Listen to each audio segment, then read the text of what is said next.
Hello there, my name is Shelby Luddington, and this is my presentation for the Law 202 case study. So here we go. My topic is Taking a Step Towards Reconciliation in Canada, the Removal of Public Displays of Sir John A. Macdonald. So the issue we're talking about today is, should Canada publicly display a figure who is responsible for colonialism, the loss of Aboriginal treaty rights, and the cultural genocide of Indigenous peoples?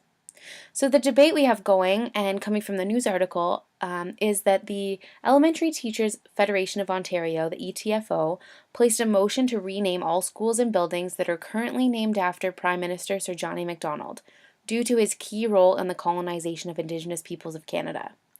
So, Indigenous communities oppose the commemoration of a man who was responsible for the cultural genocide of Indigenous peoples on the grounds of injustice and moral wrongdoing. So, this goes with the ETFO motion. Against the ETFO motion are politicians like Justin Trudeau and Kathleen Wynne, who disagree with it, as it merely erases a moment of Canadian history rather than moving forward, the cause of which has been an ongoing controversy between the Canadian state and Indigenous populations. So my understanding of the legal context is that according to the Truth and Reconciliation Commission of Canada, known as the TRC, and their calls to action, the removal of historical commemorations associated with colonialism, such as institutions named after Sir John A. Macdonald, is a step towards reconciliation.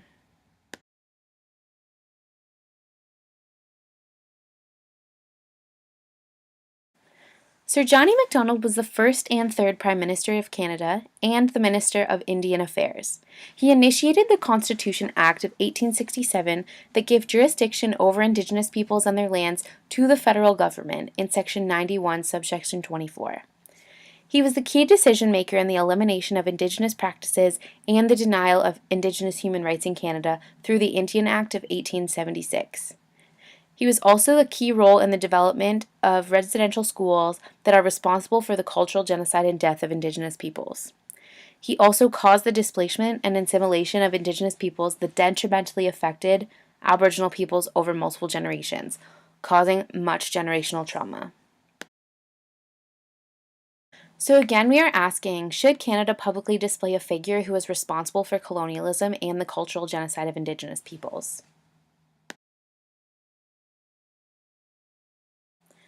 The main arguments for the removal of Sir John A. Macdonald's name include: Indigenous communities oppose the commemoration of a man who was responsible for the cultural genocide of Indigenous peoples on the grounds of injustice and moral wrongdoing. We should not force Indigenous communities to attend schools with Sir John A. Macdonald's name represented, as it may be uncomfortable and bring up sensitivities. And for future precedents and societal awareness, this motion allows Canadians to become educated on the truth behind Canada's colonial past, so when renaming new schools and buildings, it will encourage further thought and education before the decision is made to name a school or building after a historical figure that is of controversy.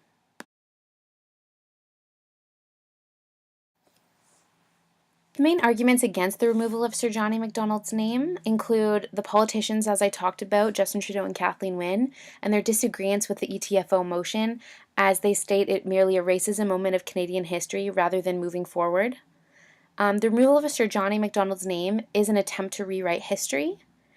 We can't deny what happened, but can only learn from it to ensure that history does not repeat itself. And Sir John A. Macdonald represented several positive historical events in his two-time reign as Prime Minister, one of them being the Canadian Pacific Railway. So people still feel it is important to have Sir John A. Macdonald's name active in modern society despite the controversy, because he did bring good to our country.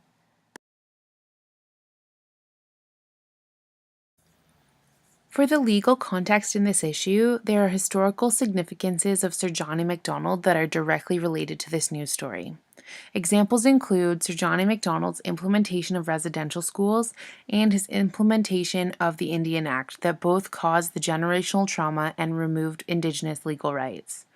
This is a continued issue for Aboriginal peoples in Canada.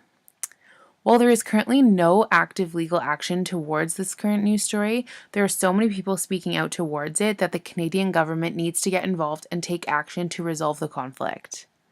The current Canadian government needs to negotiate and renew the relationships with Indigenous peoples to move forward with the efforts laid out by the Truth and Reconciliation Commission of Canada in order to come up with a solution for the issue presented and make steps towards reconciliation between Indigenous peoples and the Canadian state.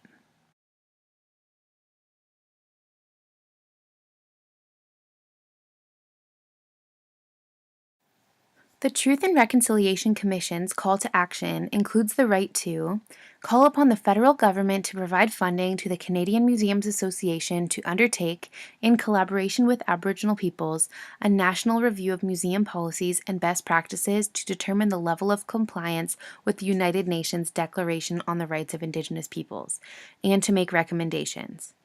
In my understanding, this call to action gives recommendation that Indigenous peoples must be a part of the process and decision towards displaying historical figures in public, in collaboration with the Canadian Museums Association.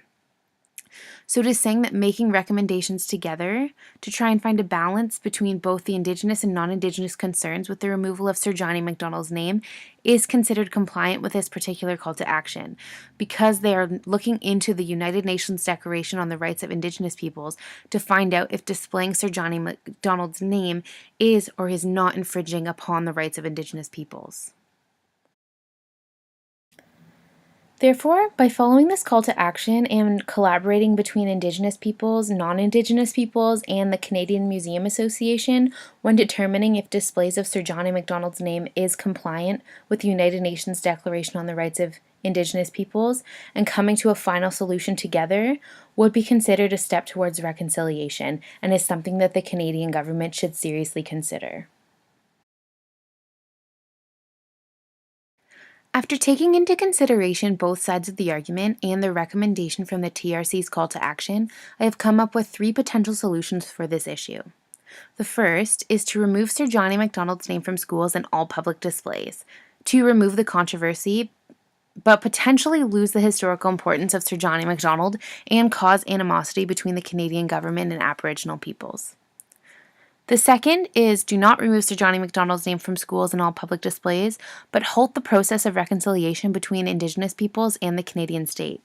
This would cause Indigenous students to have to continue to attend schools with a controversial public figure represented, and this could continue the cycle of generational trauma and allow for more controversies similar to this issue to arise in the future.